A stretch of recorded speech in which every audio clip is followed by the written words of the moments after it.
Chapter 1. A Waltz Under Watchful Eyes. I never thought a Tuesday night shift at Marino's would change my life.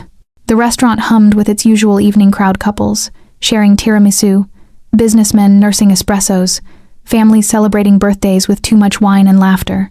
I'd been waitressing here for 2 years, long enough that the marble floors no longer hurt my feet and the smell of garlic and basil had become a comfort rather than a distraction.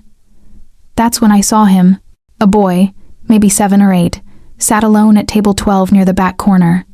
He wore a navy suit that looked expensive even from across the room, his dark hair combed neatly to the side.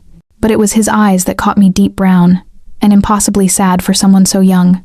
He stared at the empty chairs around him, small hands folded on the white tablecloth like he was waiting for someone who would never come. My chest tightened. I knew that look. I'd worn it myself once, a long time ago. "Sophie, table 9 needs water," Marco called from behind the bar, but I was already walking toward the boy. "Hey there," I said softly, crouching beside his chair so we were eye level. "Are you waiting for someone?" He nodded, not quite meeting my gaze. "My father. He's always late." The words were matter of fact, rehearsed, like he'd said them 1,000 times before.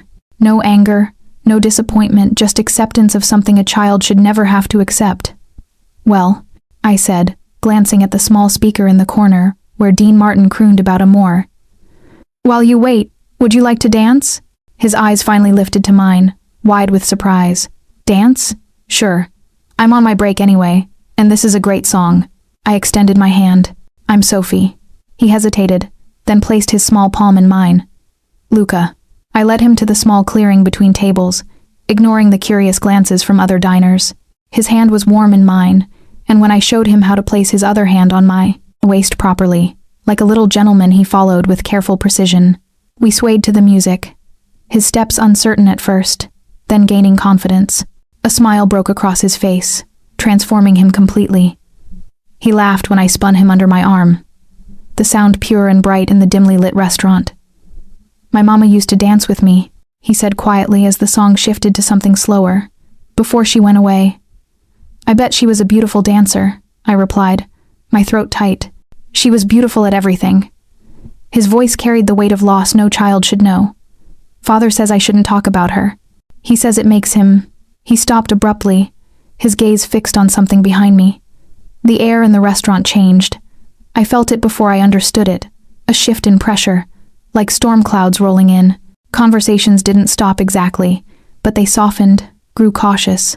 The clinking of silverware became more careful. I turned. A man stood in the entrance, and the world seemed to reorganize itself around him. He was tall, broad-shouldered, wearing a black suit that probably cost more than my car. His dark hair was swept back, revealing a face that was all sharp angles and controlled power. But it was his eyes, the same deep brown as Luca's, that pinned me in place. They swept the restaurant with the casual authority of someone who owned everything he looked at. When those eyes landed on me, still holding his son, something flickered in their depths. Not anger, something more complex, more dangerous. 3 men flanked him, their suits hiding what I suspected were weapons. They moved with synchronized precision as he walked toward us, parting the restaurant like Moses parting the Red Sea. "Luca." His voice was deep, commanding, with an accent that made my name sound like silk and steel. "It's time to go." "But Papa, I was dancing." Luca's hand tightened in mine. "This is Sophie. She's nice." The man's gaze hadn't left my face. Up close, he was. Even more devastating, sharp jawline, full lips, a small scar cutting through his left eyebrow. He looked at me like he was cataloging every detail, filing me away in some mental database. "I can see that." His words were measured, careful. "Thank you for entertaining my son, Miss Russo. Sophie Russo." I released Luca's hand reluctantly. "He's a wonderful dancer." Something dangerous flashed in his eyes at my last name. Gone so quickly I wondered if I'd imagined it. "Russo," he repeated softly, as if testing how it felt on his tongue. "Italian?" "My grandfather was. From Napoli." "Napoli." He said it the proper way, the way my grandfather had. A beautiful city, also a dangerous one. The weight of his words settled over me like a shroud. This was not small talk. This was a warning, though I didn't understand why. "Papa, can Sophie come visit us?" Luca asked, oblivious to the tension crackling between his father and me. She could teach me more dancing. No. The word was final, absolute. But when he looked at his son, something in his expression softened fractionally. Say goodbye, Luca. The boy's shoulders slumped, but he turned to me with that heartbreaking smile.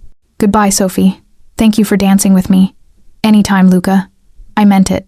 As they walked toward the exit, flanked by the silent guards, I noticed how Luca's father placed his hand on his son's shoulder, protective, possessive. At the door, he paused and looked back at me.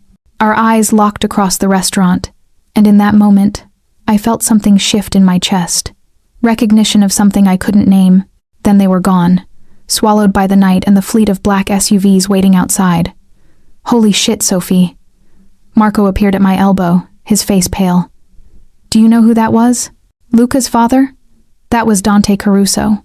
He said the name like a prayer and a curse. He runs half this city. The Caruso family there. He trailed off, glancing around nervously. Just stay away from them.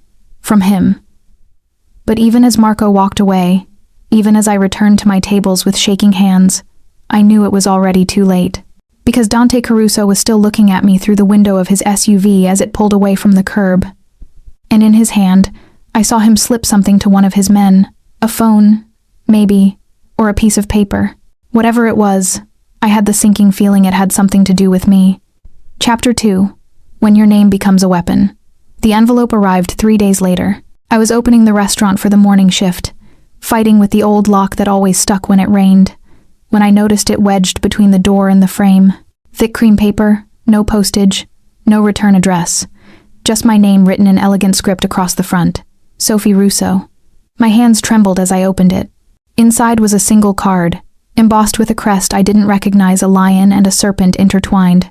Below it, written in the same elegant hand, Miss Russo, my son hasn't stopped talking about you. He requests your presence for dinner this Saturday at 7 p.m. A car will collect you from Marino's at 6:30 p.m. This is not a request. D. C. I read it 3 times, my heart hammering against my ribs. The audacity of it, this is not a request, should have infuriated me. Instead, it terrified me, because men who could command rather than ask were men who were used to being obeyed, men who were dangerous when they weren't. You're not actually considering going? My roommate Elena stared at me like I'd grown a second head that evening when I showed her the invitation. She worked as a paralegal downtown and knew enough about the city's underbelly to be perpetually anxious. Sophie, the Caruso family is there connected. Like, connected. To what? She gave me an exasperated look. To everything illegal in this city. Drugs, gambling, protection rackets. Dante Caruso isn't just some businessman, Sophie. He's the head of one of the 5 families that run the criminal underground. She grabbed my shoulders. You danced with his kid. That's sweet. Now forget it ever happened. But I couldn't forget. Every time I closed my eyes, I saw Luca's sad smile. And worse, I saw his father's penetrating gaze, the way it had stripped away all my defenses in seconds. I should have thrown the invitation away. Should have changed my shifts, maybe even quit Marino's altogether. Instead, Saturday evening found me standing outside the restaurant at 6:29 p.m., wearing the only nice dress I owned, a simple black number that Elena had insisted made me look like I was going to a funeral. Appropriate, she'd muttered. Because you might be. At exactly 6:30, a black Mercedes pulled up to the curb. The driver emerged one of the men who'd been with Dante at the restaurant. He was built like a brick wall, his face impassive as he opened the back door. Miss Russo. It wasn't a question. I climbed in before I could change my mind, and the door closed behind me with a solid thunk that sounded like a jail cell locking. The interior smelled like leather and expensive cologne. The windows were tinted so dark I could barely see out. As we pulled into traffic, I realized I had no idea where we were going. No way to tell anyone where I was. I'd just climbed into a car with the Mafia. The drive took 40 minutes, winding through the city and into the hills where houses became estates, and estates became compounds. We passed through a gate that required 2 security checks, drove up a tree-lined driveway that seemed to go on forever. The house mansion really was a sprawling Mediterranean-style villa, with cream-colored stone and terracotta tiles. Lights blazed from every window, making it glow against the darkening sky. It should have been beautiful. Instead, it looked like a fortress. The driver opened my door. Mr. Caruso is expecting you in the garden. I followed a stone path around the side of the house. my heels clicking against the pavers. The garden was enormous, filled with rose bushes and climbing jasmine, a fountain bubbling in the center. Lanterns hung from the trees, casting everything in soft golden light. And there, sitting at a small table set for 3, was Luca. His face lit up when he saw me. "Sophie, you came." Of course I did. I hugged him, feeling some of my tension ease. This was for him, I reminded myself. Just dinner with a lonely little boy. I promised, didn't I? "Father said you might not come," he said. Luca stopped abruptly, his smile fading. "He said what?" a deep voice asked from behind me. I turned to find Dante Caruso emerging from the shadows beneath a pergola. He wore dark slacks and a white shirt with the sleeves rolled up, somehow more intimidating in casual clothes than he'd been in his suit. His eyes swept over me, my dress, my face, my nervous hands cataloging everything. "You came," he said, and I couldn't tell if he was surprised or pleased. "You made it clear I didn't have a choice." His lips curved into something that might have been a smile if it had reached his eyes. "There is always a choice. Miss Russo, you made yours." He gestured to the table. "Please, sit."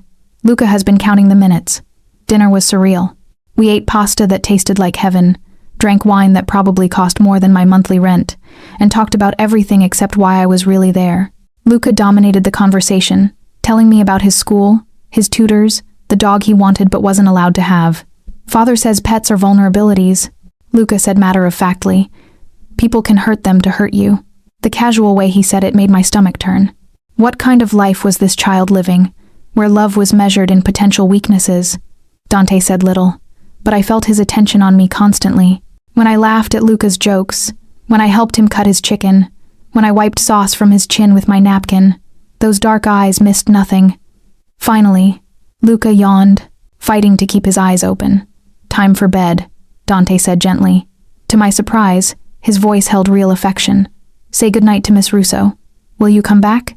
Luca asked me, his hand finding mine. "Please?"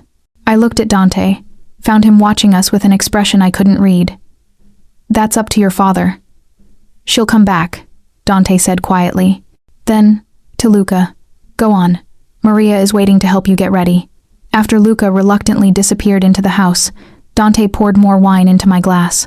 We sat in silence for a long moment, the fountain's gentle splash the only sound. "Why am I really here?" I finally asked. He leaned back in his chair, studying me. "My son likes you.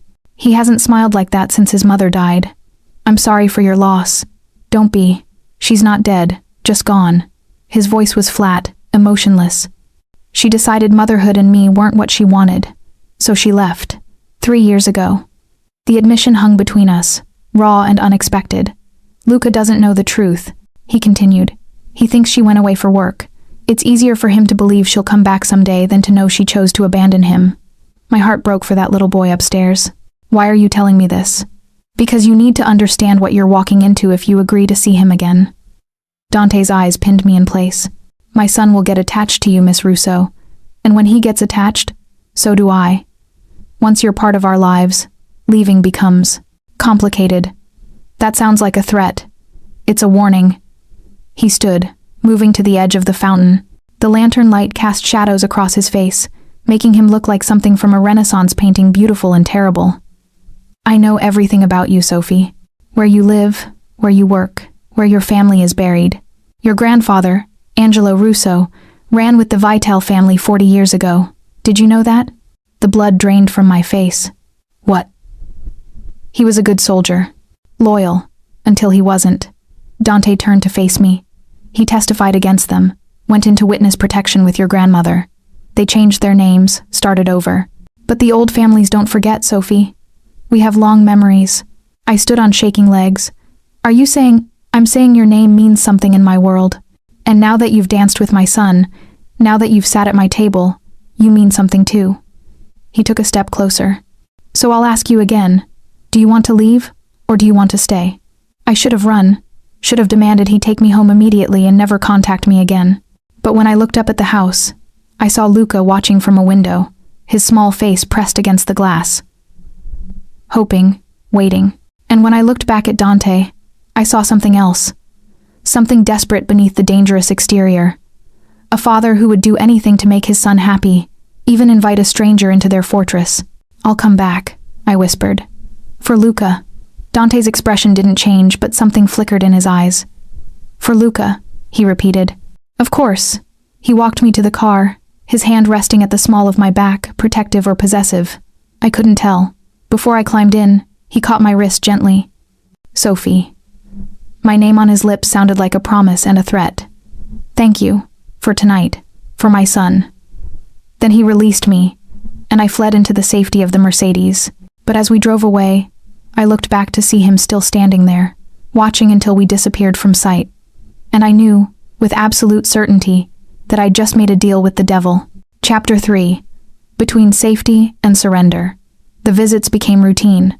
3 times a week, the black Mercedes would collect me, and 3 times a week I'd spend the evening with Luca. We played board games, read stories, practiced dancing in the grand ballroom while Dante watched from the doorway. He was always there, a silent presence in the background. Sometimes he'd join us for dinner, asking me careful questions about my day, my dreams, my life before Marino's. Other times he'd simply observe, those dark eyes tracking my every movement like I was a puzzle he was determined to solve. I told myself I was doing this for Luca, that the way my pulse quickened when Dante entered a room meant nothing, that the electric charge when our hands accidentally brushed was just static. I was lying to myself. It was a Thursday evening, 4 weeks after that first dinner, when everything shifted. Luca had fallen asleep on the couch while we watched a movie, his head resting on my shoulder.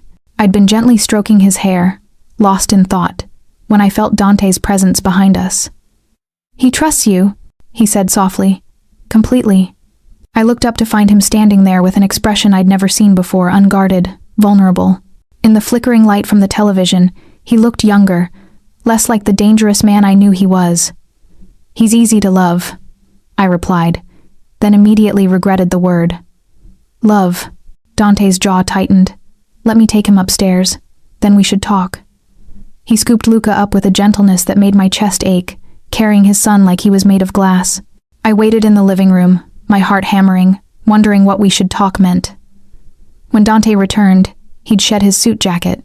He poured 2 glasses of whiskey, handed me one, and sat in the chair across from me close enough to touch, far enough to maintain the careful distance we'd been keeping. You've been coming here for a month, he said. You've never asked me about my business. I thought it was safer not to know. Smart. He took a sip of whiskey. But not knowing doesn't keep you safe, Sophie. Being here, in my home, with my son, you're already in danger. My hand trembled. What kind of danger? The kind that comes from being close to me. He leaned forward, elbows on his knees. I have enemies. Rival families who would love nothing more than to hurt me through the people I care about. My security is extensive, but nothing is foolproof. Then why let me come at all? Because my son needs you. His voice dropped. And because I'm selfish enough to want you here anyway. The admission hung between us like a live wire. I should have stood up, walked away, demanded to go home. Instead, I heard myself ask, "Want me here for what?" Dante's eyes locked on mine, and the intensity in them stole my breath. Don't ask questions you're not ready to hear the answers to. But I was tired of dancing around this thing building between us. Tired of pretending. The way he looked at me didn't set my skin on fire. Try me. He stood slowly, moving to the windows that overlooked the garden. The moonlight cast him in silver and shadow. I didn't want this. I swore after Luca's mother left that I would never let anyone close again. It's easier that way, cleaner. He turned to face me. Then you walked into my restaurant and danced with my son, and you looked at him with such genuine kindness that I couldn't stop thinking about you. I stood, my legs unsteady. Dante, I had you investigated, he continued, his voice rough. Every detail of your life. I told myself it was for Luca's safety, but that was a lie. I wanted to know everything about you. What makes you laugh? What makes you cry? Why you work yourself to exhaustion at a job that barely pays your rent when you have a degree in education you've never used? How do you... Because I needed to know if you were a threat. He crossed the room in 3 strides, stopping just inches from me. And what I found was worse than any threat. Sophie, I found someone good, someone kind, someone who had every reason to become bitter after losing her parents but chose compassion instead. His hand lifted, hovering near my face but not quite touching. Someone I have no right to want. My breath caught. Why don't you have the right? Because I'm not a good man. The things I've done, the orders I've given. He finally touched me then, his fingers brushing my cheek with devastating gentleness. I've built an empire on blood and fear. I've hurt people, killed them, and I'd do it all again to protect what's mine. I should have been terrified. Any sane person would be. But all I could focus on was the warmth of his touch, the way his thumb traced my jawline like I was something precious. "What are you saying?" I whispered. "I'm saying you should run from me, Sophie Russo. Run far and fast, because if you stay," his voice cracked slightly, "if you stay, I won't let you go." The words should have sent me fleeing. Instead, I found myself leaning into his touch. "And if I don't want to run?" Something fierce flashed in his eyes. "Then God help us both." He kissed me then, not gently, but with the kind of desperate hunger that comes from holding back too long. His hands cupped my face, his mouth claiming mine with an intensity that made my knees weak. I gripped his shirt, pulling him closer, and felt his control fracture. He walked me backward until I hit the wall, his body pressing against mine. Every nerve ending ignited. This was dangerous, reckless, wrong in every way that mattered, and I'd never felt more alive. When we finally broke apart, both breathing hard, he rested his forehead against mine. "This changes everything," he said roughly. "I know. You'll be watched, protected. Every moment of your life will be different." "I know. And when my enemies find out about you, and they will, they'll try to use you against me." I pulled back to look at him, saw the genuine fear in his eyes. This man who commanded hundreds, who ruled a criminal empire, was afraid for me. "Then teach me," I said. "Teach me how to survive in your world." Something dark and possessive crossed his face. "You want to stay? Truly?" "I want," I faltered, unsure how to name this feeling consuming me. "I want to understand this. Us. Whatever this is." Dante's hand slid into my hair, tilting my head back. "This is me claiming you, Sophie. This is me marking you as mine so that everyone in this city knows you're under my protection." His lips brushed against my neck, making me shiver. "Say yes, and there's no going back." My phone buzzed in my purse, probably Elena, wondering why I hadn't checked in. The reminder of my normal life, the safe life I'd built, felt like a lifeline I was about to cut. "Yes," I breathed. Dante pulled back, studying my face like he was memorizing it. Then he kissed me again, slower this time, deeper, until I was drowning in him. When we finally separated, he took my hand and led me to his study, a room I'd never been in before. Dark wood paneling, floor-to-ceiling bookshelves, a massive desk. He opened a drawer and pulled out a phone. "From now on, you use this.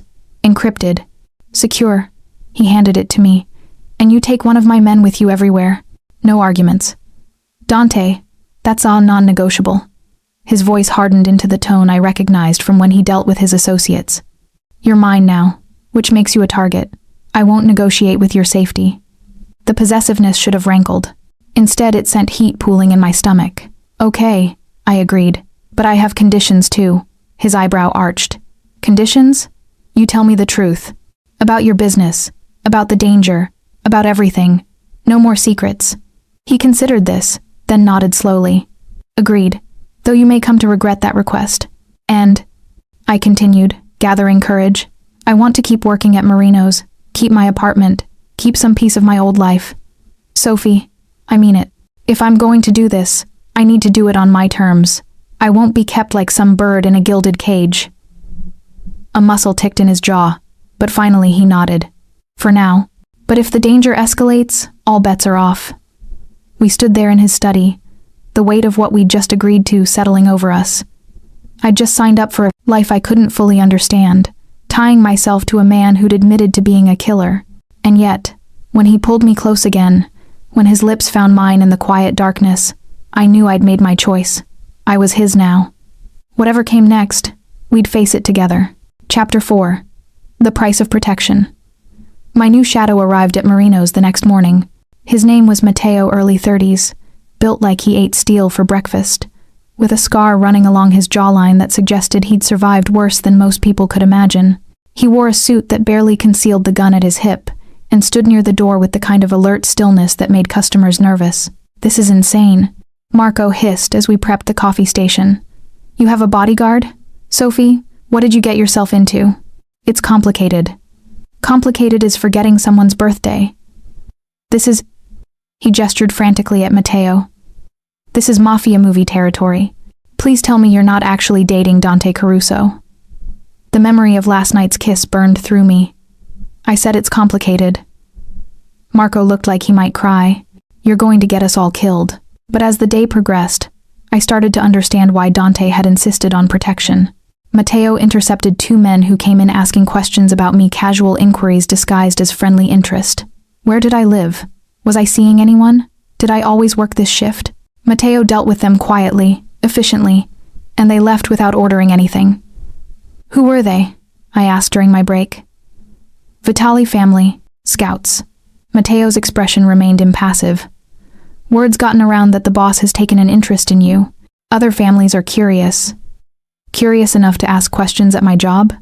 Curious enough to test your defenses. See if you're a vulnerability or an asset. He checked his phone, frowned. Mr. Caruso wants to see you tonight. There's a situation. The situation became clear when the Mercedes picked me up that evening. Instead of heading to Dante's estate, we drove to a different location, a sleek high-rise in the financial district. Matteo led me through a private entrance, up an elevator that required a keycard, and into a penthouse that took my breath away. Floor-to-ceiling windows overlooked the city, modern furniture in blacks and grays. And in the center of it all, Dante stood with his back to me, phone pressed to his ear, speaking rapid Italian. When he saw me, he ended the call abruptly. Sophie. He crossed the room, his hands immediately going to my face, tilting it side to side as if checking for injuries. You're all right? I'm fine. Matteo said there was a situation? Come. He led me to the windows. You see that building? He pointed to a structure about 3 blocks away. That's owned by the Vitali family. They've been watching my estate for weeks. Today they started watching you. My stomach dropped. Why? Because they want leverage. He turned to face me, his expression grim. The Vitalis and I have been at war for control of the port. They want the shipping contracts I hold. I won't give them up. So now they're looking for other ways to hurt me. Through me. Through you. His hand settled on my shoulders. This is why I wanted you to understand the reality, Sophie. Every moment you're with me, you're in danger. Then why did you kiss me? The question burst out before I could stop it. Why pull me into this if you knew it would put me at risk? His jaw clenched. Because I'm selfish. Because the moment I touched you, I knew I wouldn't be able to let you go. He pulled me against him, his arms wrapping around me like he could shield me from the entire world. And because I'd rather have you close where I can protect you than far away where I can't. I pressed my face against his chest, hearing his heart beat steady and strong. What do we do? For tonight you stay here. This is my safe house, one of them. Tomorrow I'm meeting with the Vitali boss. We'll reach an understanding. What kind of understanding? The kind that ends with them knowing you're off limits. His voice hardened, one way or another. He kept me there all night, feeding me takeout from an Italian place that delivered to the private elevator, showing me the security system, the panic room, the various exits. It felt surreal being trained for survival while sitting on a leather couch worth more than my car. But it was when we went to bed fully clothed, just lying together in the massive master bedroom, that I saw another side of him. Tell me about your parents, he said quietly, his fingers tracing idle patterns on my arm. They died when I was 16. Car accident. The old pain resurfaced, but duller now, worn smooth by time. Drunk driver ran a red light. They were gone instantly. No other family? Just Elena, my roommate. She's the closest thing I have to a sister. I turned to look at him. What about you? Your family? His expression darkened. My father built this empire. He was ruthless, brilliant, terrifying. He taught me that power is the only thing that matters, that showing weakness gets you killed. He paused. He died when I was 22. Heart attack. I took over the business and discovered he'd been right about the power, wrong about the weakness. What do you mean? Luca. The name softened his features. He's my weakness. The only thing in this world that could truly destroy me. If something happened to him. He didn't finish the sentence. Didn't need to. And now I'm a weakness too, I said quietly. No. He rolled to face me fully, his hand cupping my cheek. You're something more dangerous than a weakness, Sophie. You're hope. The words hung between us, raw and honest. Then he kissed me slowly this time, thoroughly, until I forgot about Vitalis and danger and everything except the feel of his mouth on mine. We didn't sleep together, though God knows I wanted to. But lying in his arms, listening to the city hum below us, I felt something shift inside my chest. I was falling for him, this dangerous, complicated, impossible man, and I had no idea if I'd survive the landing. Chapter 5. Blood on White Marble. The meeting with the Vitalis happened 2 days later at a restaurant near their family-owned neutral ground. Dante insisted I stay at the estate with Luca while he handled it, but I saw the tension in his shoulders when he left, the way his men loaded into the cars with grim expressions. Is Papa in danger? Luca asked as we watched from the window. Your father is the most powerful man in this city, I said, trying to convince myself as much as him. He'll be fine. But 3 hours later, when the cars roared back through the gates, I knew something had gone terribly wrong. Dante emerged from the lead vehicle, his white shirt splattered with blood, not all of it his. His knuckles were torn, a cut across his cheekbone oozing red. Behind him, his men carried one of their own who wasn't moving. Take Luca to his room, Dante ordered, his voice cold and clipped. Now. I grabbed Luca before he could see more, but he'd already seen enough. His face had gone pale, his small body trembling. It's okay, I whispered, though it clearly wasn't. Your father is home. He's safe. I got Luca settled with a movie. Promised him his father would come, say goodnight, then raced back downstairs. The foyer had transformed into controlled chaos men on phones, someone barking orders in Italian, the smell of gunpowder and blood hanging in the air. I found Dante in his study, drinking whiskey straight from the bottle while a doctor stitched the cut on his face. Out, he told the doctor. I'll finish it myself. The doctor hesitated but left when Dante's glare intensified. I closed the door behind him. What happened? The Vitales happened. He took another drink. They refused my terms, said they'd rather see me dead than surrender the port contracts. He laughed, bitterly. So I showed them why that would be a mistake. Dante, there's so much blood. None of it mine. He finally looked at me, and I saw something feral in his eyes. They brought men to a negotiation. They came armed, ready to kill me in front of witnesses. So I killed them first. The casual way he said it made my blood run cold.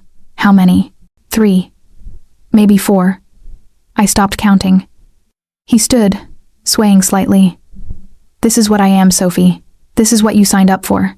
A man who solves problems with violence because it's the only language this world understands. I should have been horrified. Should have run screaming from this house and never looked back. Instead, I crossed the room and took the bottle from his hands. Sit down before you fall down, I said quietly. To my surprise, he obeyed, sinking into his desk chair. I wet a cloth at the bar sink and gently cleaned the blood from his face, from his hands, working in silence while he watched me with those dark, unreadable eyes. You're not running, he observed. No. You should be. Probably. I tilted his face toward the light, examining the half-stitched cut. This needs to be finished properly. Leave it. No. I picked up the needle the doctor had abandoned. I watched my grandfather do field stitches 100 times. He was a medic. Before, everything else. Dante's hand caught my wrist. Your grandfather, who testified against my world, who ran rather than face the consequences of betrayal. His grip was firm but not painful. Do you understand why that matters, Sophie? Why your bloodline makes you dangerous? Because old grudges die hard? Because trust is currency in my world. Your grandfather broke that trust. Some families would kill you simply for carrying his name. He released my wrist. But finish the stitches. We'll deal with the past later. I worked carefully, my hands steadier than they had any right to be. Each time the needle pierced his skin, he didn't flinch. Just watched, me with an intensity that made my skin prickle. The man they carried in, I said softly. Is he dead? Marco. He'd been with me for 10 years. Dante's jaw clenched. He had a wife, 2 daughters. I'll take care of them. Make sure they want for nothing. That doesn't bring him back. No, it doesn't. He caught my hand again as I tied off the final stitch. This is the reality, Sophie. Men die in my world. Good men, bad men, Death doesn't discriminate.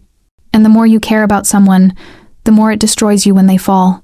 I understood what he wasn't saying. That caring about me put me in danger. That every moment we were together increased the risk. Then we make it worth it, I said. We make whatever time we have count. Something broke in his expression. He pulled me into his lap, burying his face against my neck. I felt him shudder, felt the careful control he always maintained crack, just slightly. I can't lose you, he whispered against my skin. Or Luca, you're the only good things in my life. The only things that make me feel human instead of like the monster I've become. I ran my fingers through his hair, holding him close. You're not a monster. Monsters don't grieve their men. Don't love their sons. Don't... I hesitated. Don't look at me the way you do. He lifted his head, his eyes searching mine. And how do I look at you? Like I'm something precious. Something worth protecting.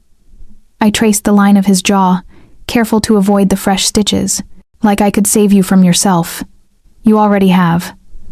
He kissed me then, tasting of whiskey and desperation. His hand slid into my hair, holding me in place as if I might disappear. Stay tonight. Here. With me. Luca needs to see you're not afraid. Needs to see that life continues even after violence. His thumb brushed my lower lip. But I need you too, Sophie. More than I have any right to. So I stayed. We checked on Luca together, Dante's hand never leaving the small of my back. His son was asleep, one arm wrapped around a stuffed bear I'd given him weeks ago. Dante stood in the doorway for a long moment, just watching him breathe. He's the only pure thing I've ever created, he said quietly. Everything else is blood and profit and power. But him, he's innocent. Still good. He gets that from you. Dante's laugh was harsh. You don't know the things I've done. Then tell me. He did. That night, in his bedroom with the city lights glittering beyond the windows, he told me everything. The first man he'd killed at 19, his father's enemy, stabbed in an alley as a test of loyalty.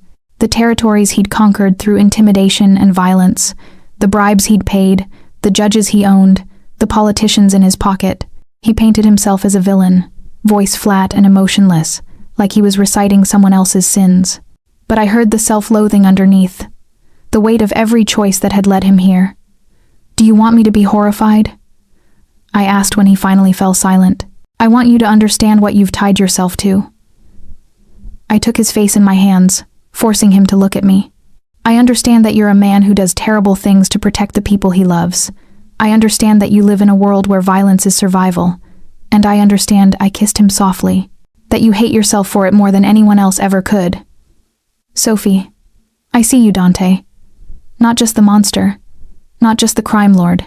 I see the father who carries his son to bed, the man who grieves his fallen soldiers, the person who looks at me like I'm the first good thing that's happened in years. I kissed him again, deeper, and I'm not running. He responded with a hunger that stole my breath, his control finally shattering. We fell onto his bed in a tangle of limbs and desperate need, stripping away clothes and pretense until there was nothing between us but skin and want. Tell me to stop, he growled against my throat. Tell me. This is too fast, too much. Don't stop.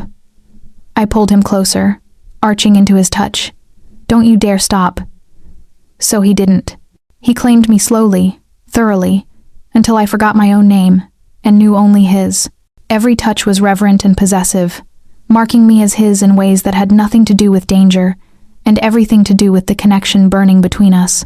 Afterward, we lay tangled together, our hearts still racing, the city outside oblivious to the world-shifting moment that had just occurred. You're mine now, he murmured, his lips against my temple. Completely. I know. And I'm yours. He turned my face to his.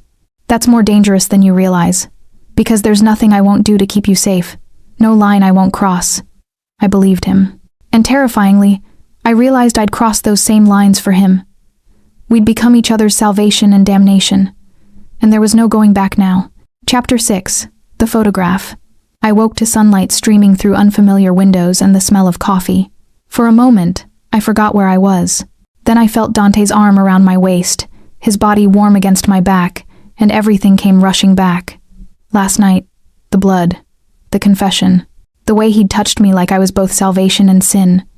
You're thinking too loud, he murmured against my neck, his voice rough with sleep. I'm thinking I should probably go home. Elena will be worried. Already handled. I had Matteo text her from your phone last night. He tightened his arm around me. Stay. Have breakfast with us. With Luca. The domesticity of it was almost jarring. This man who'd admitted to murder wanted me to stay for breakfast with his son. But when I looked at him, hair mussed, eyes soft in the morning light, the fresh stitches a reminder of last night's violence, I couldn't find it in me to refuse. Breakfast was surreal. Luca chattered about his upcoming school play while Dante cut his pancakes, occasionally glancing at me with an expression that made my stomach flip. Under the table, his knee pressed against mine, a constant reminder of the connection between us. Will you come to my play? Luca asked me, syrup on his chin. It's next Friday. I'm playing a tree. The most important tree, Dante added seriously. The whole forest depends on him. Luca giggled. Papa, that's not true. Isn't it? Without your tree, where would the birds live? Where would the heroes hide? Dante's eyes met mine over his son's head, and I saw the question there. Will you still be here next Friday? I wouldn't miss it, I said, meaning it. I should have known better than to believe the peace could last. I was back at Marino's that afternoon, trying to focus on my tables while Matteo watched from his usual position, when a woman walked in. She was striking tall, blonde, wearing a designer suit that probably cost more than my monthly salary. She sat at table 12. Luca's table. Can I help you? I asked, order pad ready? She smiled, but it didn't reach her eyes. Actually, you can.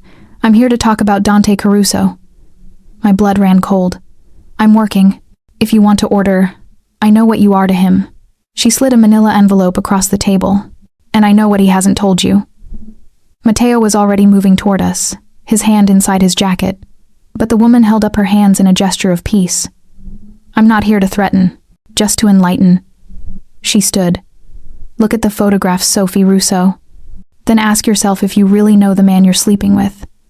She left before Matteo could reach her, disappearing into a black sedan with tinted windows. Give me that, Matteo demanded, reaching for the envelope. But I'd already opened it. Inside were photographs, dozens of them. Crime scene photos, bodies, blood, and in several of them, Dante's face was clearly visible in the background, watching, directing. But it was the last photograph that made my hands shake. It showed my grandfather younger, but unmistakably him. He stood next to a man I recognized from the news. Roberto Vitali, the current head of the Vitali family. They were smiling, arms around each other's shoulders. Written on the back in neat handwriting, Angelo Russo and Roberto Vitali, 1985. Best friends. Until Dante Caruso's father ordered Angelo's execution. Your grandfather ran to save his life. Now his granddaughter sleeps with the enemy. History has a sense of irony. Miss Russo, we need to leave. Now. Matteo's voice was urgent. That woman was Vitali family. This is a message. A message saying what? That they know how to hurt you, how to turn you against the boss. He grabbed my arm gently. Please, let me take you somewhere safe. I let him lead me out, the photographs burning in my hand, the entire drive back to Dante's estate. I stared at the image of my grandfather, the man who'd taught me to ride a bike, who'd told me stories, who'd died when I was 10, the man who'd been best friends with Dante's enemy. Dante was waiting when we arrived, his face dark with fury. What happened? Vitali sent a messenger, Matteo reported. Left these with Miss Russo. He handed over the envelope. I watched Dante flip through the photographs, his expression growing more closed with each image. When he reached the one of my grandfather, he stopped. Sophie, is it true? My voice cracked. Was your father going to kill my grandfather? He looked at me for a long moment, then nodded once. Yes. The confirmation was like a physical blow. Because he testified? Because he was going to. Dante set the photographs aside. Your grandfather discovered my father was planning to expand into human trafficking. Women. Girls. He threatened to go to the police. My father couldn't allow that.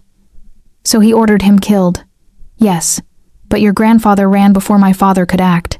Went into witness protection with your grandmother. Changed their names. Started over. He took a step toward me. I was 5 years old when this happened, Sophie. I had nothing to do with it. But you knew. When you investigated me, You knew about all of this. I knew. He didn't try to deny it. And I knew Roberto Vitale was your grandfather's closest friend. That Roberto has never forgiven my family for forcing Angelo into hiding, for the years they lost. I pressed my hands to my temples, trying to process everything. So this thing between us, is it real? Or am I just another weapon in your war with the Vitales? His eyes flashed. Don't. He closed the distance between us, his hands framing my face. Don't you dare question what we have because of something that happened 40 years ago. How can I not? My grandfather was going to be killed by your father. He was best friends with your enemy. And now I choked on the words. Now I'm in your bed. It's too convenient, Dante. Too perfect. You think I planned this? His voice rose. You think I orchestrated you dancing with my son? That I manipulated an 8-year-old boy into liking you? I don't know what to think. Then think about this. He kissed me hard, desperately. Think about how I feel when I touch you. How Luca lights up when you walk in the room. How I told you things last night I've never told anyone. He rested his forehead against mine. The past is the past, Sophie. What matters is what we choose to do now. I wanted to believe him. God, I wanted to. But the photographs haunted me, all that blood, all that violence, and my grandfather's smiling face next to the man who was now Dante's greatest enemy. I need time, I whispered. To process this. To think. Pain flickered across his face, but he nodded. How much time? I don't know. A few days. Maybe more. I can't protect you if you're not here. Then I'll take my chances. It was the wrong thing to say. His expression hardened into something cold and ruthless, the face he showed his enemies. No. You'll stay here, under my protection, until the Vitale situation is resolved. That's not negotiable. You can't keep me prisoner. Watch me. He stepped back, pulling out his phone. Matteo, no one leaves the estate without my permission. That includes Miss Russo. Dante, you can't. I can. And I will. He looked at me, and I saw the war raging behind his eyes, the man who loved me fighting with the crime lord who protected his assets. You want time? Fine, take it. But you'll take it here, where I know you're safe. This is insane. This is survival. He moved to the door, paused. The Vitales sent those photographs for a reason, Sophie. They want you to doubt me, to run, and the moment you do, they'll be waiting. His voice dropped. I won't let them have you, even if that makes me the villain in your story. He left me standing there, surrounded by armed guards and beautiful prison walls, holding photographs of a past I'd never known and a future I couldn't predict. And for the first time since walking into his life, I wondered if I'd made a terrible mistake. Chapter 7. When Kingdoms Fall. I spent 3 days confined to the estate, watching Dante from a distance. He was different now, colder, more closed off. He still spent time with Luca, still ran his empire from his study. But he barely looked at me, barely spoke beyond necessary pleasantries. It was like he'd locked away the man I'd fallen for and replaced him with the ruthless crime lord everyone feared. On the 3rd night, Elena managed to get through to my encrypted phone. Sophie, what the hell is going on? Your messages sound weird and Marco says you haven't been at work. I'm fine. Just dealing with some stuff. Stuff involving Dante Caruso? Because I did some research. And Sophie, this man is dangerous. Like, actually dangerous. There are rumors of gang wars, of territories being seized. People are dying. I looked out the window at the estate grounds, where guards patrolled with automatic weapons.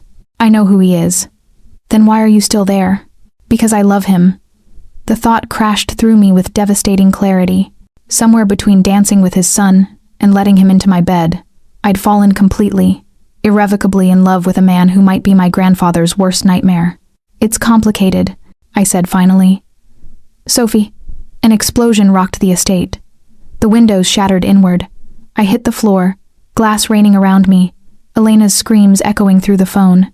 Alarms blared. Gunfire erupted from multiple directions. The door burst open. Dante stood there, gun in hand, blood on his face. Get up, now. I scrambled to my feet, my ears ringing. What's happening? The Vitales are attacking. They brought an army. He grabbed my arm, pulling me into the hallway. I need to get you to the panic room. More explosions. The house shook. Through the windows, I saw dozens of armed men storming the grounds, exchanging fire with Dante's guards. Luca! I gasped. Where's Luca? Safe room. With Maria. But I need to. A section of the ceiling collapsed. Dante shoved me against the wall, his body covering mine as debris rained down. When the dust cleared, the hallway behind us was blocked. Alternate route, he muttered, leading me through a series of corridors I'd never seen before. Secret passages, hidden staircases. The house was a fortress within a fortress. We emerged in his study. He moved to a painting, swung it aside to reveal a safe, pulled out a gun and handed it to me. Do you know how to use this? My grandfather taught me. Something flickered in his eyes at the mention of my grandfather, but there was no time to process it. He checked his own weapon, reloaded. Stay behind me. If anyone comes through that door who isn't my men, I know. I chambered around, my hand surprisingly steady. He looked at me then, really looked at me, and I saw everything he wasn't saying, the fear, the regret, the love he was too proud or too scared to name. I'm sorry, he said quietly, for keeping you here, for dragging you into this, for... I kissed him, hard and fast, tasting smoke and desperation. Save the apologies. Just get us out alive. His answering smile was sharp and dangerous. Yes, ma'am. We moved through the house like soldiers, Dante's men joining us as we went. I saw bodies, his men, Vitali men, too many to count. The beautiful home had become a war zone, paintings riddled with bullet holes, blood on white marble floors. We were almost to the safe room when Roberto Vitali himself stepped into our path. He was older than in the photograph with my grandfather, gray-haired and weathered, but his eyes were sharp and hard. He had a gun pointed at Dante's chest. Caruso. The name was a curse. Finally, Roberto. Dante's voice was calm, controlled. You brought a lot of men to die tonight. And you brought Angelo Russo's granddaughter into your bed. Roberto's eyes flicked to me. Does she know, Dante? Does she know that your father cut her grandfather's throat in an alley? That Angelo survived only because I found him in time, got him out of the city? The world tilted. What? He didn't tell you? Roberto's smile was cruel. Antonio Caruso ordered your grandfather's execution, Dante's father.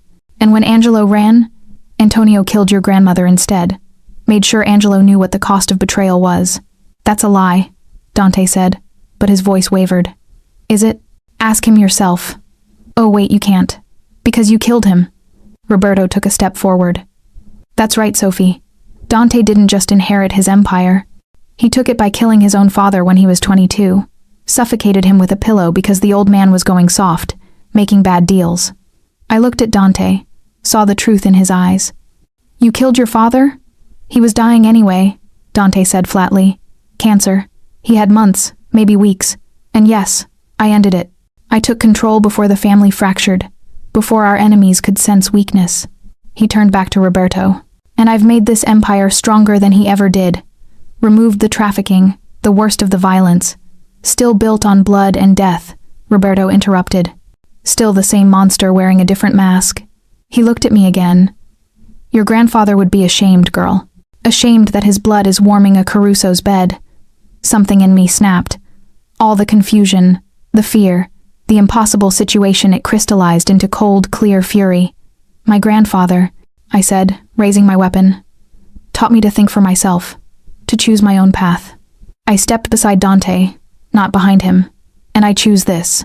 I choose him. Roberto's expression darkened. Then you'll die with him. Everything happened at once. Roberto's finger tightened on the trigger. I fired first not to kill but to wound, the way my grandfather had taught me. The bullet hit Roberto's shoulder, spinning him sideways. Dante's men poured in from both sides. More gunfire. More chaos. When the smoke cleared, Roberto was on his knees, bleeding but alive. Dante stood over him, gun pressed to his forehead. Give me one reason, Dante said quietly, why I shouldn't end this now. Because... Roberto coughed, blood on his lips. I'm the only one who knows where your mother is. Dante froze. What? You thought she just disappeared? That she chose to leave little Luca? Roberto laughed bitterly. I've been keeping her. Insurance. Kill me, and you'll never find her. The gun in Dante's hand shook. I saw the calculation in his eyes, the war between vengeance and hope. I touched his arm gently. Dante, think of Luca.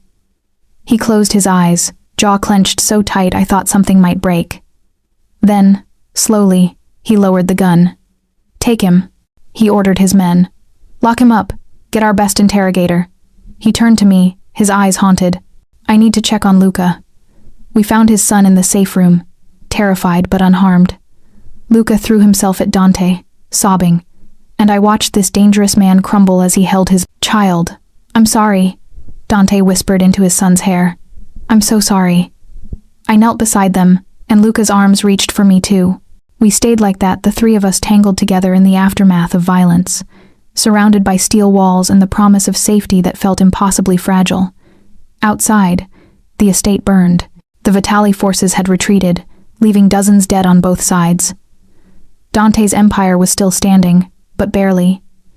And I was still here, having chosen this man over everything else, even knowing what he'd done, what he was. God help me, I'd chosen him anyway. Chapter 8. Choices written in scars. The aftermath of the attack stretched into dawn. Dante coordinated cleanup, dealt with police he had in his pocket, made calls to the other families to assure them the situation was under control. I stayed with Luca, who refused to let either of us out of his sight. "Is the bad man gone?" he asked, curled between us on Dante's bed, the only room in the house mostly undamaged. "Yes," Dante said, stroking his son's hair. "He's gone." It wasn't exactly true. Roberto Vitali was alive, imprisoned somewhere in Dante's network of safe houses. But Luca didn't need to know that. Didn't need to know his mother might be alive, held captive all these years. When Luca finally fell asleep, Dante carried him to the guest wing where Maria waited. Then he returned to find me standing at the broken window, watching the sun rise over the damage. "You should go," he said quietly, "before this gets worse." I turned to look at him. He was covered in dust and blood, the stitches on his face torn open again, exhaustion carved into every line of his body. He looked like a man at the end of his rope. "Is that what you want?" "What I want doesn't matter." He moved to the bar, poured whiskey with shaking hands. "What matters is keeping you alive. And after tonight, after what you saw, I saw you protect your son. I saw you spare your enemy's life for information that could save Luca's mother." I crossed to him, took the glass from his hand. I saw a man trying to be better than he was taught to be. "I killed my father, Sophie." The admission hung between us. I suffocated him in his hospital bed because I wanted power more than I wanted his last few months alive. Don't make me into something I'm not. "Was he a good man? Your father? He was a monster, trafficked women, killed children, ruled through terror. And you ended him, took control, and changed things. Isn't that still murder?" he interrupted. "Still patricide. Some sins don't wash clean." I took his face in my hands, forcing him to look at me. "I'm not here because I think you're perfect, Dante. I'm here because I see who you're trying to become. The father who adores his son. The man who showed mercy tonight when vengeance would have been easier." I kissed him softly. "I'm here because I love you." The words dropped like stones into still water. Dante went completely still, his eyes searching mine like he was looking for the lie. "You can't," he whispered. "Too late. Sophie, I love you," I repeated, even knowing everything. Maybe because I know everything. Because you trusted me enough to tell me the truth, even when it made you a monster in my eyes. He kissed me then desperately, like I was oxygen and he'd been drowning. His hands tangled in my hair, pulling me against him, and I tasted salt from tears I wasn't sure were his or mine. "I don't deserve you," he said against my mouth. "Probably not. But you're stuck with me anyway." He pulled back, his eyes intense. "If you stay, if you really choose this, there's no going back. You'll be a target. Every enemy I have will see you as weakness. Let them." I traced the line of his jaw. "We'll face them together. Sophie." "No." I pressed my fingers to his lips. "You asked me to choose. 3 days ago. You said I could stay or go. I'm choosing to stay. Not because I'm trapped, not because I'm afraid, but because I want this life with you, whatever it brings." Something broke in his expression, hope and fear and desperate longing. He pulled me against him, his face buried in my neck, and I felt him shudder. "I love you," he whispered. "God help me. I love you so much it terrifies me." We stood like that for a long time, holding each other in the wreckage of his home, while outside his men rebuilt and reinforced and prepared for whatever came next. Finally, he pulled back. "There's something I need to show you," He led me through more hidden passages to a room I'd never seen, a small office with filing cabinets and a computer. He opened a drawer, pulled out a folder. When I investigated you, I found everything, including this. He handed me a letter, yellowed with age, the handwriting shaky. Your grandfather wrote it before he died. Left it with a lawyer with instructions to give it to you when you turned 18. I never received this. Because I intercepted it 2 years ago, when I first learned about you. He looked away, shame in his eyes. I needed to know if you were a threat, if you knew about your grandfather's connection to my world. With trembling hands, I opened the letter.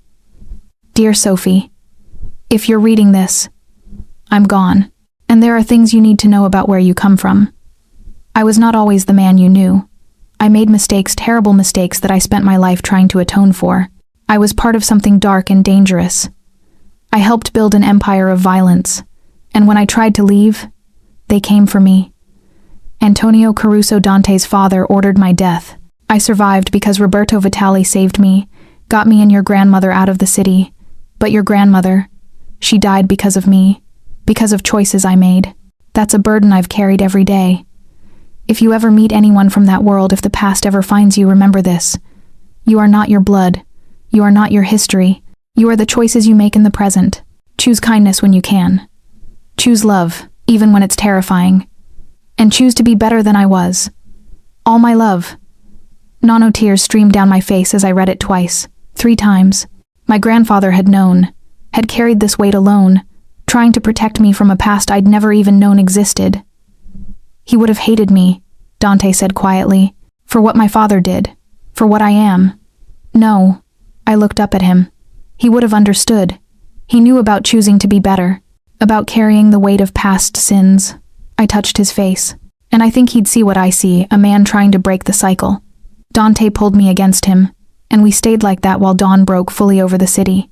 His empire, his prison, his home. Our home now, because I'd made my choice. And despite everything, the violence, the danger, the impossible complications, I knew it was the right one. What happens now? I asked. Now? He kissed my forehead. Now we find out if Roberto was telling the truth about Luca's mother. We rebuild. We prepare for whatever the other families do in response to tonight. His arms tightened around me. And we figure out how to build a life together in the middle of all this chaos. Sounds complicated. Catastrophically so. I smiled against his chest. Good. I was worried it would be boring. His laugh was low and rough, but genuine. With you? Never. And standing there in his arms, surrounded by the evidence of last night's violence and the promise of more to come, I felt something settle in my chest. Peace. Or at least acceptance. This was my life now. Dangerous, complicated, built on foundations of blood and choice, but it was mine, ours, and I wouldn't trade it for anything. Chapter 9. Blood Vows and Broken Chains. The interrogation of Roberto Vitali took 3 days. Dante kept me away from it, but I heard whispers from his men, mentions of techniques that made my stomach turn, of Roberto's resistance finally breaking. On the 3rd day, Dante came to find me in Luca's room where we'd been reading together. His face was drawn, eyes haunted. She's alive, he said. Isabella. She's been held at a compound in the mountains for 3 years. Luca looked up from his book, confusion crossing his features. Who's Isabella? Dante knelt beside his son, hands gentle on his shoulders. Your mother, Luca. She didn't leave us. She was taken. Watching Luca process this, the hope, the confusion, the anger was almost unbearable. He looked at his father with betrayal in his eyes. You said she went away. You said she didn't want us anymore. I thought she did, Dante said, his voice cracking. I thought she chose to leave, but I was wrong. And I'm sorry, Luca. I'm so sorry. Can we get her back? Dante's jaw clenched. I'm going to try. The rescue operation was planned with military precision. 50 men, 3 routes, backup plans for the backup plans. Dante insisted I stay at a different safe house with Luca while he led the assault personally. Absolutely not, I said when he told me this. I'm coming with you. Sophie. I said I'm staying. I meant it. Which means I'm part of this now. All of it. I grabbed his tactical vest. You don't get to protect me from the hard parts. This isn't about protection. It's about... Yes, it is. You're trying to keep me away from the violence, from the reality of what you do. But I've already seen it, Dante. I've already chosen it. So let me be there. Let me help." He studied me for a long moment, then slowly nodded. "You stay behind our forward line. You follow Mateo's orders exactly. And if things go wrong, they won't. If they do," he continued firmly, "you run. No heroics. No trying to save me. You run and you protect Luca. Promise me." I pressed my forehead to his. "I promise." The compound was a fortress in the mountains, surrounded by Vitali family guards. We approached at night, moving through the forest like shadows. I wore body armor that felt too heavy and carried a gun I hoped I wouldn't have to use. The assault was quick and brutal. Dante's men moved with practiced efficiency, taking out guards silently before the alarm could be raised. But halfway through, gunfire erupted from an unexpected direction. "Ambush!" someone shouted. Chaos. Bullets shredding trees. Men falling. I stayed low, following Mateo's directions, my heart hammering in my ears. Dante moved through it like an avenging angel, cold, precise, deadly. I watched him take down 3 men without hesitation. Watched him lead his men with the kind of authority that came from years of commanding through violence. This was who he was. This was the monster and the man, inseparable. We found Isabella in the basement, chained to a wall, barely conscious. She looked nothing like the pictures I'd seen, gaunt, bruised, hollow-eyed. Dante went white when he saw her. "Isabella," he breathed, moving to her side. His hands shook as he worked the locks. "I'm here. I'm getting you out." She flinched away from his touch at first, not recognizing him. Then her eyes focused, widened. "Dante? It's me. You're safe now."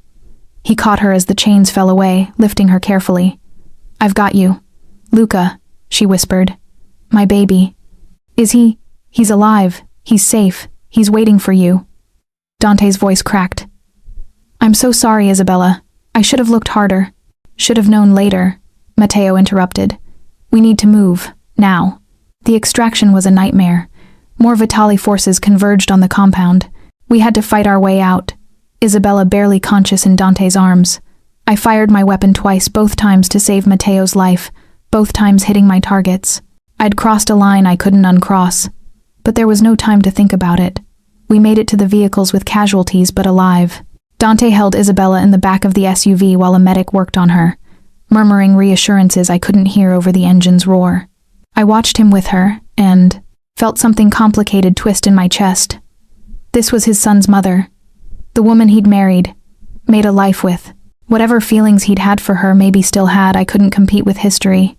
As if reading my thoughts, his hand found mine across the seat. Squeezed once. "I'm still here. Still yours." The reunion with Luca happened at the safe house. We'd moved Isabella to a medical room, cleaned her up, let her sleep for several hours before waking her gently. When she saw Luca, she broke down completely. Her son, now 8 years old, grown so much from the 5-year-old she remembered, stood frozen for a moment, then ran to her. "Mama? My baby, my beautiful boy." She held him like she'd never let go, tears streaming down her face. "I'm sorry. I'm so sorry I left you." "You didn't leave," Luca said fiercely. "Papa said you didn't leave. You were taken." Over Luca's head, Isabella's eyes met Dante's. There was something there, gratitude, yes, but also a kind of finality, understanding that too much had changed, too much time had passed. "Thank you," she said quietly to him, "for keeping him safe, for finding me. I should have found you sooner. You didn't know." She looked down at Luca, stroked his hair with shaking hands. Neither of us knew. I stepped back, giving them space, and found Dante following me into the hallway. "This changes things," I said quietly. "She's back. You have a family again. Sophie, I'm not saying I'm leaving. I'm just saying, you need to figure out what this means. For Luca. For all of you." He pulled me against him, fierce and desperate. "What it means is that Luca gets his mother back, that Isabella gets her life back. But it doesn't change us. She and I, we were over long before she was taken. We married too young, for the wrong reasons. We were never what you and I are. And what are we? Everything." He kissed me hard. "You're everything, Sophie. Don't you understand that yet?" "I'm trying to. Try. Harder."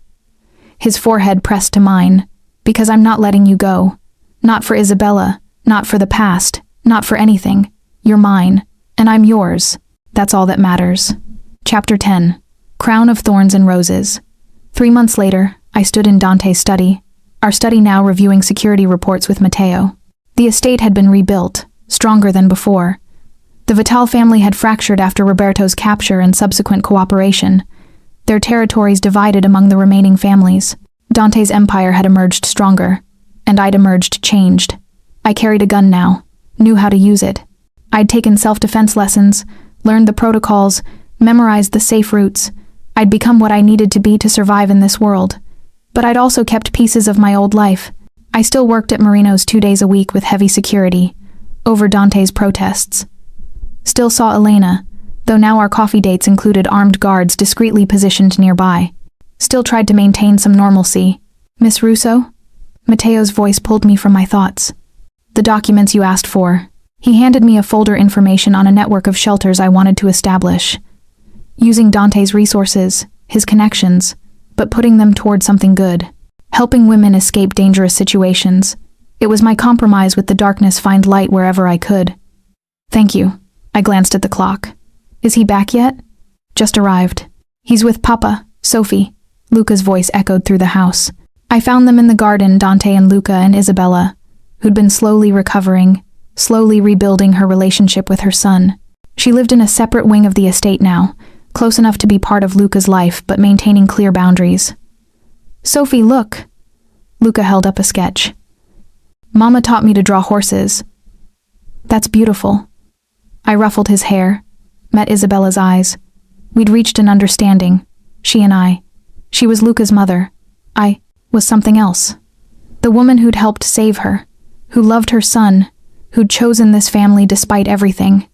It was complicated, but it worked. Luca, why don't you show your mother the new game room? Dante suggested gently. Sophie and I need to talk. Once they'd gone, Dante pulled me close. Walk with me. We strolled through the garden he'd had rebuilt after the attack. New roses climbed the trellises. The fountain had been repaired. It looked almost exactly as it had the first night I'd come here, like nothing violent had ever touched this place. But we both knew better. Roberto gave us information, Dante said quietly. About other families, other operations. I've been using it to clean house. Shut down trafficking rings, weapons deals that target schools, drug operations near children. He stopped, turned to face me. I'm not a good man, Sophie. I never will be. But I'm trying to be better. I know. The other families are calling me soft, saying I've lost my edge. A bitter smile curved his lips. They're not entirely wrong. I used to make decisions based purely on profit and power. Now I think about Luca, about you, about what kind of world I'm leaving behind. Is that a bad thing? It's dangerous. Weakness in my position gets you killed. He cupped my face. But I can't go back to who I was. You've changed me, Sophie. For better or worse. For better, I said firmly. Always for better. He reached into his pocket, pulled out a small box. My heart stopped. This isn't what you think, he said quickly. I know you're not ready for marriage. Hell, I'm not sure I'm ready for marriage again. But I wanted you to have this.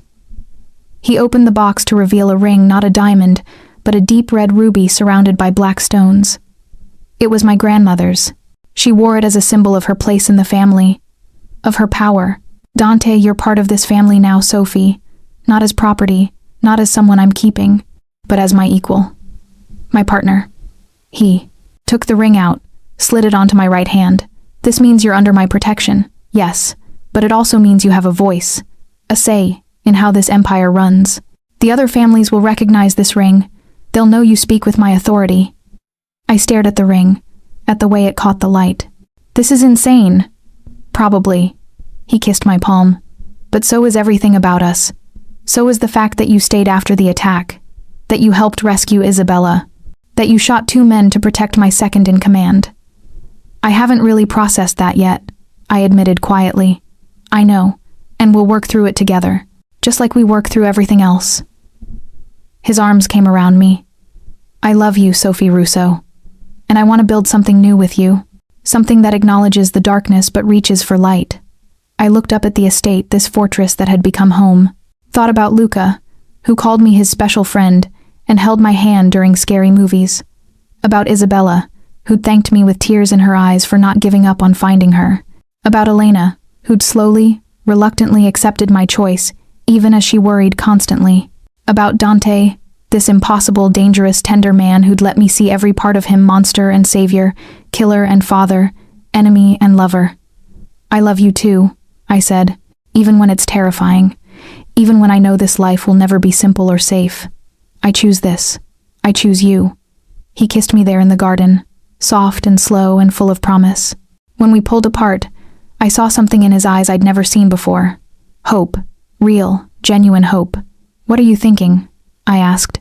That maybe we can actually do this. Build something different. Something better. He laced his fingers through mine, the ruby ring pressing between our palms. It won't be easy. There will be more violence, more danger, more impossible choices. I know. But we'll face it together. Together, I agreed. We walked back toward the house, hand in hand, toward the sound of Luca's laughter and the complicated, dangerous, beautiful life we were building. I'd come to this estate months ago as a waitress who danced with a lonely boy. I was leaving as something else entirely, partner to a crime lord, protector of his son, holder of power I'd never imagined. My grandfather had been right. We're not our blood or our history. We're the choices we make in the present. And I'd chosen love, chosen family, chosen to believe that even in the darkest places, light could grow. As we reached the door, Dante paused. No regrets? I looked at the ring on my finger, thought about everything it symbolized, the danger and the devotion, the violence and the love, the past that haunted us and the future we'd fight for. Not a single one, I said. And I meant it. Because this was my life now. Our life. Built on blood and hope and the stubborn belief that we could be better than what we came from. It was messy, dangerous, morally complicated in ways that kept me up at night. But it was ours, and I wouldn't trade it for anything in the world.